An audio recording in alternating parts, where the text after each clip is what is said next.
तो चलिए फिर से स्वागत है स्मार्ट क्लास के यूट्यूब चैनल पर। देखिए आज का जो टॉपिक है इसमें हम लोग आज से शुरू करेंगे मुग़ल साम्राज्य के बारे में। देखिए मुग़ल साम्राज्य जो था वो भारत का सबसे बड़ा बदलाव का समय लाता है और मुग़ल साम्राज्य ही एक ऐसा बोल सकते हैं साम्राज्य था जिसने भारत को नई नीतियों के तहत बदला था। मुग़ल साम्राज्य के अंतर्गत हमें पता है कि बहुत सारी ऐसे इतिहासकारी स्मारक बने और बहुत सारे इतिहासकारी ऐसे बदलाव हुए जिससे भारत या बोल सकते हैं कि भारत जैसे देश को एक नया जीवन मिला था। तो आज के चैप्टर्स में हम लोग जानेंगे कि पहले अध्याय में इसका हम लोग ये जानेंगे कि किस तरह मुग़ल यहाँ पर आते हैं और किस तरह मुग़लों के कुछ शासकों ने यहाँ पर अपना शासन तंत्र चलाया था।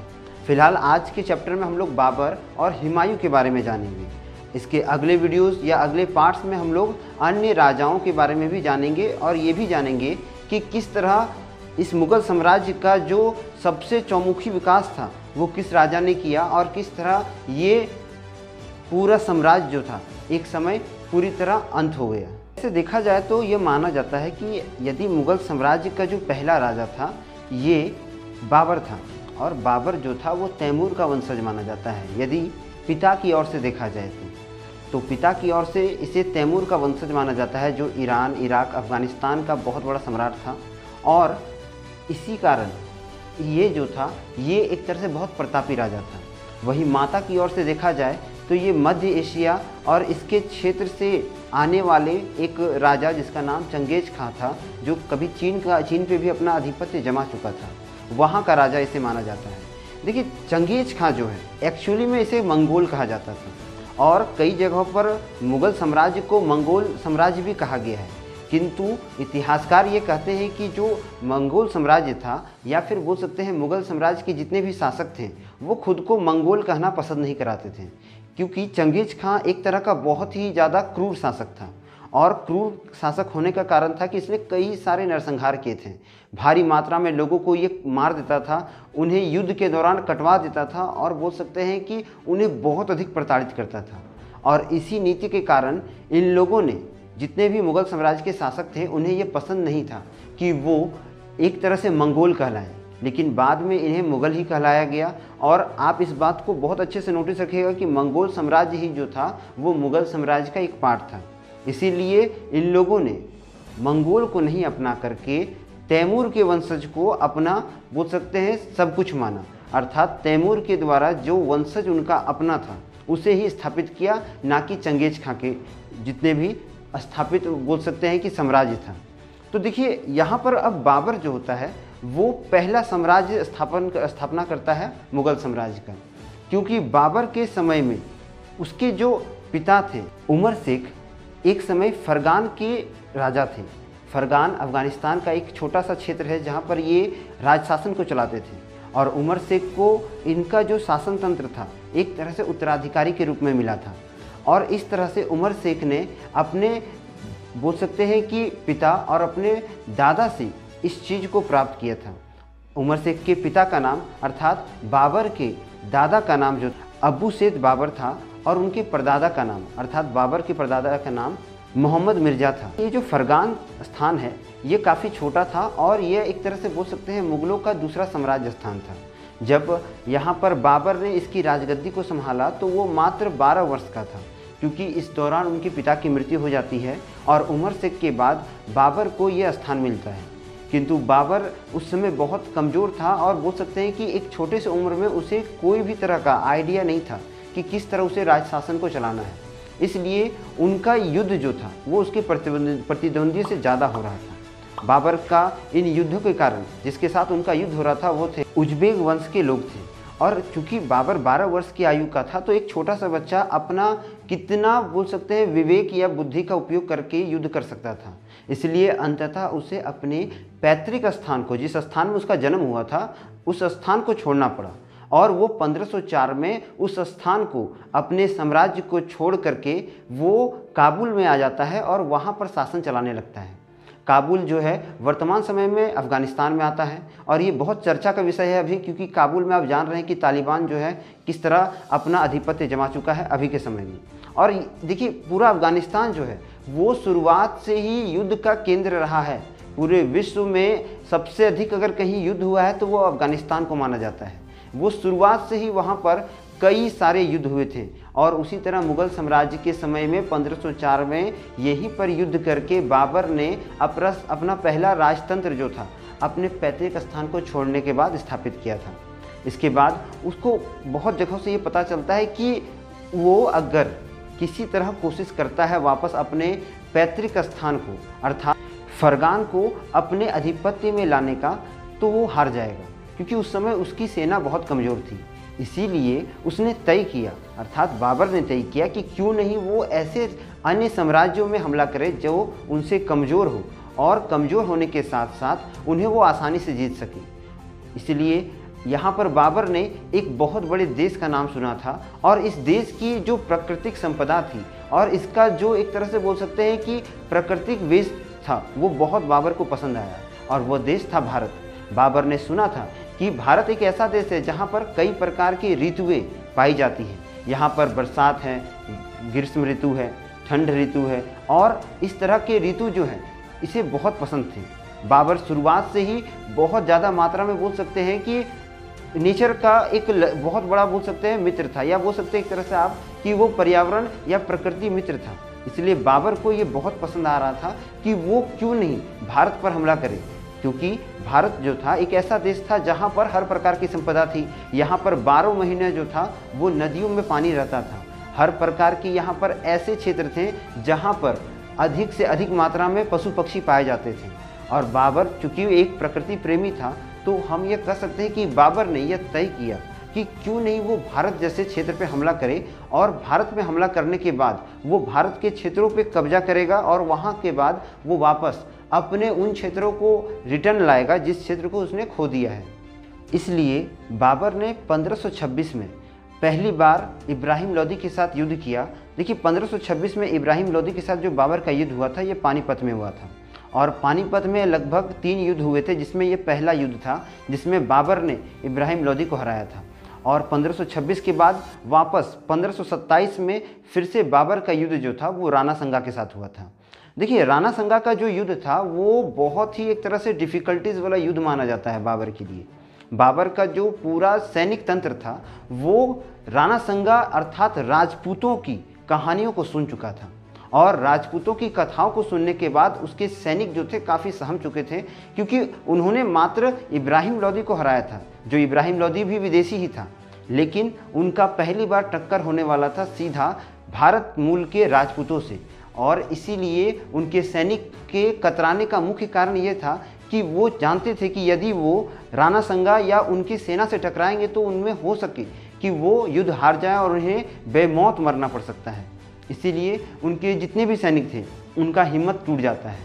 और इसी समय राणा संगा के सैनिकों से लड़ने के लिए बाबर ने अपने सैनिकों को बहुत अधिक मात्रा में तनाव मुक्त किया, उन्हें ऐसी दीक्षाएं दी, उनके मनोबल को बहुत बढ़ाया और उनके ब्रेन वॉश करके उनका दिमाग को पूरा तरह से मैनिपुलेट करके चेंज करके, याद रखिएगा ये काम टोटल जो था वो बाबर ने अकेले किया था, और पूरा अपने सैनिकों का मनोबल बढ़ाया और युद्ध के लिए दोबारा तैयार किया।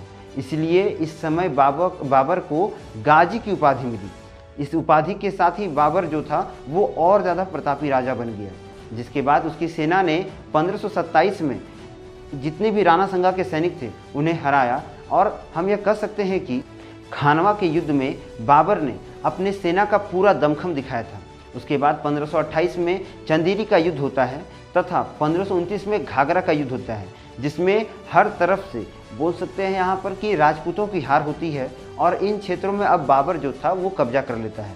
किंतु बाबर ने जिस प्रकार से युद्ध किए और युद्ध में जीत हासिल किया, उसका पूरा जो एक सुख होता है वो बाबर को नहीं मिल पाता है और बाबर की मृत्यु 1530 में हो जाती है। देखिए बाबर की मृत्यु के बाद 26 दिसंबर 1530 को इसे एक तरह से आप बोल सकते हैं कि आगरा में दफनाया जाता है और आगरा के आराम बाग नामक स्थान में इन्हें दफना के इन्हें पूरी तरह सुपुर्द कर दिया जाता है। किंतु बाद में इनकी महत्वाकांक्षी स्थान अर्थात काबुल के क्षेत्र में इन्हें वापस दफनाया जाता है और उनकी महत्वाकांक्षा को पूरा किया जाता है। बाबर को एक तरह से कलंदर की उपाधि भी मिली थी। और देखिए बाबर का जो ये पूरा शासन तंत्र था वो काफ़ी खूबसूरत माना जाता है, क्योंकि इनके ही शासन तंत्र में इन्होंने एक बोल सकते हैं कि विरासत की जो प्रथा थी उसे चलाना शुरू किया था। बस इस वसीयत प्रथा को अपनाने के कारण इस पूरी प्रथा को सहदयात प्रथा कही गई। देखिए, सहदयात प्रथा एक ऐसी प्रथा थी जिसमें उत्तराधिकारी नहीं होता था। जो भी राजा होता था वो अपने शासन का पूरा बंटवारा कर देता था अपने सभी बेटों में, और उसी के तहत सहदयात प्रथा बहुत उत्कृष्ट माना गया था मुगल साम्राज्य में। जिसके बाद बाबर का वसीयत जो था उनके 4 पुत्र अर्थात हुमायूं, कमरान, मिर्ज़ा असगरी और मिर्ज़ा हिंदाल को बढ़ गई, और इसी के तहत हुमायूं ने अपना शासन तंत्र जो था 23 वर्ष की आयु में चलाना शुरू कर दिया। 29 दिसंबर 1530 को हुमायूं ने राजगद्दी को संभाला, किंतु इनका जो पूरा शासन तंत्र था वो बहुत संघर्षपूर्ण रहा। इनके 3 भाई जो थे ये लगातार इन पर दबाव डालते थे कि वो दिल्ली सल्तनत को जीते। इसी कारण हुमायूं का जो दिल्ली को प्राप्त करने का एक रुतबा था वो बहुत ही ज़्यादा बोल सकते हैं कि ज़्यादा मात्रा में देखने को मिलता है। हुमायूं ने पहली बार 1539 में एक तरह से बोल सकते हैं कि यहाँ पर अर्थात दिल्ली में शासन करने का प्रयत्न किया, लेकिन उस समय दिल्ली का जो शासक था वो शेरशाह था, और शेरशाह से उसने 1539 में पहली हार को प्राप्त किया। वापस उसने दोबारा प्रयास किया और 1540 में भी फिर से शेरशाह के साथ युद्ध किया, लेकिन इसमें भी हुमायूं की हार होती है और अंततः हुमायूं को भारत छोड़ के जाना पड़ता है। 17 मई 1540 को हुमायूं जो था यह शेरशाह सूरी से हारता है, और इसी युद्ध के हारने के बाद शेरशाह सूरी ने एक तरह से अपनी उपाधि धारण की थी शेरशाह सूरी का, और शेरशाह सूरी ने इस युद्ध में जीतने के बाद हुमायूं को भारत से खदेड़ा था। जिसके बाद यह युद्ध जो था कन्नौज में हुआ था, और यहाँ से निकलने के बाद हुमायूं ने 15 वर्ष तक एक घुमक्कड़ की ज़िंदगी जी थी। देखिए, इस युद्ध को, जो अंतिम युद्ध हुआ था, इस युद्ध को कई जगहों पर बिलग्राम का भी युद्ध कहा जाता है। इसलिए अगर आपको कभी क्वेश्चन इससे आए कि बिलग्राम का युद्ध कहाँ हुआ था, तो आप आराम से इसको कह सकते हैं कि यह कन्नौज के क्षेत्र में हुआ था। तो ये जो पूरा युद्ध हुआ था, इस युद्ध में जब हुमायूं हारता है तो उसका जो मनोबल होता है वो टूट जाता है। अंततः वो एक प्रयास करता है, और ये प्रयास के लिए वो अपने आप को तैयार करता है, और 15 वर्ष तक वो पूरी तरह अपनी सेना को तैयार करता है, तथा इसके लिए वो सिंध चला जाता है, और सिंध में उसने अपनी एक विशाल सेना को तैयार किया। साथ ही साथ सिंध के राजा के साथ उसने मिल करके अपनी सेना ताकत को बढ़ाया था। उसने हिंदाल के जो गुरु थे, जिसका नाम मीर अली अकबर जामी के पुत्री हमीदा बेगम से विवाह कर लिया, और उसके बाद उसकी सैन्य ताकत बढ़ गई। जिसके बाद उसने वापस 15 वर्ष के बाद फिर से अपने साम्राज्य को प्राप्त करने के लिए शेरशाह सूरी पर आक्रमण किया। इसके बाद वो फिर से 1555 में अपनी सैन्य ताकत को मजबूत करने के बाद फिर से वो दिल्ली सल्तनत पर आक्रमण करता है और सूरी शासक को ख़त्म कर देता है। इस समय सूरी शासक का जो राजा था वो सिकंदर था, और सिकंदर को हराने के बाद यहाँ पर पूरी तरह से हम बोल सकते हैं कि हुमायूं ने अपना कब्जा कर लिया था। हुमायूं ने अपने पूरे जीवन काल में 4 मुख्य युद्ध किए थे, जिसमें पहला देवरा, उसके बाद चौसा, उसके बाद बिलग्राम और सरहिंद था। इन चारों युद्धों में उसने बहुत भारी मात्रा में अपने साम्राज्य का विकास किया था। देखिए, 1533 में जब हुमायूं ने दिल्ली सल्तनत पर कब्जा भी नहीं किया था, उसी समय हुमायूं ने एक नगर की स्थापना की थी। इस नगर का नाम दीन पनाह रखा गया था, और हुमायूं के अंतिम समय में उसने इसी नगर में एक पुस्तकालय में, या बोल सकते हैं कि एक लाइब्रेरी में सीढ़ियों से गिर के इसकी मृत्यु हो जाती है। जिसके बाद उसकी बेगम अर्थात गुलबदन बेगम जो थी, उसने हुमायूं नामा लिखा, और हुमायूं के द्वारा किए गए कार्यों का बखान उसने उस इतिहासकार किताब में किया। देखिए, हुमायूं का जो पूरा एक तरह से जीवन था वो गिरते पड़ते रहा, इसीलिए एक बहुत बड़े इतिहासकार लेनपुल कहते हैं कि जिस प्रकार से हुमायूं सीढ़ियों से गिरते पड़ते मर जाता है, उसी प्रकार उनका पूरा जीवन जो था वो गिरते पड़ते रहा। उसे लगातार संघर्ष करना पड़ा अपने भाइयों से और अन्य राजाओं से, जिसने कभी इसके राज्य को हड़प लिया था। तो इस तरह से जो हुमायूं का जीवन था वो बीतता है। देखिए, हुमायूं नामा से ये पता चलता है कि हुमायूं जो था वो ज्योतिष विद्या का प्रेमी था, या वो ज्योतिष विद्या को मानता था। इसीलिए वो सप्ताह के 7 दिन में अलग अलग रंग के कपड़े पहनता था, और इसी तरह का जीवन शैली जो था हुमायूं अपनाए हुए था। आज की क्लास में हम लोगों ने बाबर और हुमायूं तथा मुगल साम्राज्य के शुरुआती दौर के बारे में जाना। अगले वीडियो में हम लोग ये जानेंगे कि किस प्रकार यहाँ पर अकबर और अकबर के महान कहलाने का पूरा किस्सा को जानेंगे तथा ये भी जानेंगे कि अकबर और उसके आने वाली जो पीढ़ियाँ थी उसने मुग़ल साम्राज्य पे किस तरह अपना शासन तंत्र चलाया था। आशा करते हैं कि मुग़ल साम्राज्य की इस जानकारी को आप बहुत अच्छे से समझ गए होंगे। मिलेंगे हम लोग अगले वीडियो में, तब तक के लिए चैनल को लाइक करें, शेयर करें, सब्सक्राइब करें। वंदे मातरम, भारत माता की जय।